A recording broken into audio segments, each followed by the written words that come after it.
اور جب ان کو ہماری آیتیں پڑھ کر سنائی جاتی ہیں تو کہتے ہیں یہ کلام ہم نے سن لیا ہے، اگر ہم چاہیں تو اسی طرح کا کلام ہم بھی کہہ دیں، اور یہ ہے ہی کیا، صرف اگلے لوگوں کی حکایتیں ہیں۔ اور جب انہوں نے کہا کہ اے اللہ، اگر یہ قرآن تیری طرف سے برحق ہے تو ہم پر آسمان سے پتھر برسا یا کوئی اور تکلیف دینے والا عذاب بھیج دے۔ اور اللہ ایسا نہ تھا کہ جب تک اے پیغمبر تم ان میں تھے انہیں عذاب دیتا، اور نہ ایسا ہے کہ وہ تو بخشش مانگیں اور اللہ انہیں عذاب دے۔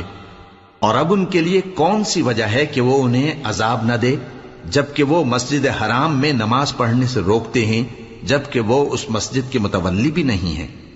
اس کے متولی تو صرف پرہیزگار ہیں، لیکن ان میں کے اکثر نہیں جانتے۔ اور ان لوگوں کی نماز خانہ کعبہ کے پاس سیٹیاں اور تالیاں بجانے کے سوا کچھ نہ تھی، تو تم جو کفر کرتے تھے اب اس کے بدلے عذاب کا مزہ چکھو۔